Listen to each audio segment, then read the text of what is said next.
Good evening, everyone, and welcome to tonight's episode of Ask Leah. Tonight's question came in from someone who has been involved in conflict with a co-worker. And this happened in a previous job. The co-worker took a bit of a dislike to this person and started making some really nasty comments to the person's face, but also a lot of talking behind their back. And this person reached out to me because they said, you know what, it went on for about 12 months, and in reflection, I realized I didn't handle it well, because rather than raise it with that person or with my manager, I just started venting and got sucked into a really gossip culture of bitching and whinging about it to others in the workplace. Now, this person's in a new job now, but they reached out to say, Leah, what could I do differently to ensure this doesn't happen again? So tonight I'm going to share a few different strategies, but I want it to be really clear that this is general advice, general ideas, because I don't have enough context to know exactly what was going on in this case. But a couple of points to consider. First and foremost, if you can, depending on the circumstances, even if you feel it's uncomfortable, I actually wouldn't take it to your leader or manager in the first instance. I would recommend trying to address it with this person directly. Now, appreciate not applicable in every circumstance. But if you were, I would call this person out. If it's in public, if they say something that's really not okay in public, it might be that you do it in public and respond in public. And it might be something along the lines of, you know what? I appreciate that you've got a different opinion to me, or I appreciate that you disagree with me. That's okay. However, what's not okay is to speak to me with that disrespect in a meeting. I don't think that that's appropriate behaviour. That sounds pretty confrontational, but sometimes these people have got away with it for so long. A person calling it out can be really powerful. If not that, it might be that you try to address it with this person privately. And I know people who have done this, been terrified about it, but had really good results, where you've gone and spoken to that person and you've said something along the lines of, hey, I've noticed from your behavior or the way you speak to me, or it's been brought to my attention, if it's credible that it has been said behind your back, that it appears that I have either done something to upset you or that you're not my biggest fan. Now, that's okay. Obviously, I would love to get along with all of my co-workers, but I appreciate we're all different and we don't have to be best friends. However, to be able to do our jobs effectively, we do need to be able to work together. So, can we have a conversation about how we make that work? So again, it might be that you're terrified of that, but I know quite a few cases actually where people have done that and it's turned out they haven't suddenly become best friends, but they're more aligned than they think. And when you actually address it like that, it can be powerful.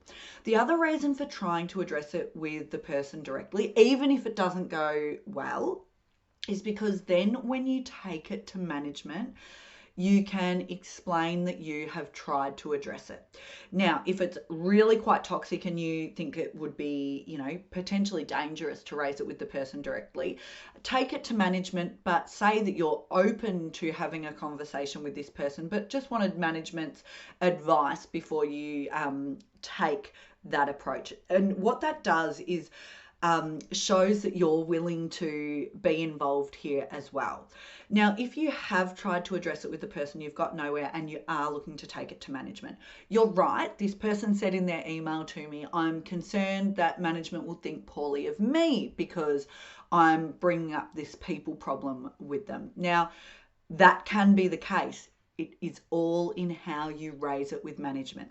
If we get into that really juvenile, they're talking about me or they started it, where suddenly the manager feels like they're the parent of naughty toddlers with people coming and bitching and whinging to them all the time, and any leaders watching this will no doubt have been in that position before. So before you take it to your leader, consider what outcome do I want, and how do I tailor my communication to give me the best chance of achieving that outcome?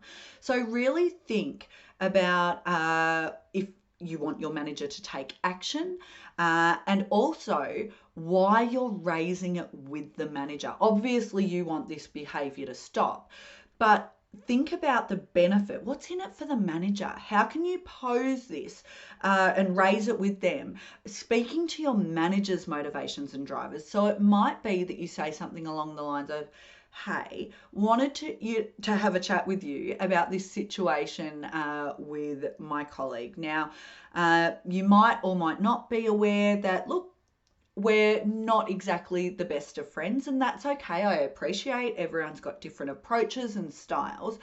I appreciate that they may not be my biggest fan. However, their behavior is having an impact on my ability to effectively do my job. And I'm really determined to do my best work in this team. And I wanted to raise this with you because I think it is having an impact. Now, if you raise it, just be aware that you are going to have to be able to give examples. So make sure that you've thought this through and, can refer to a specific meeting or a situation that makes it tangible.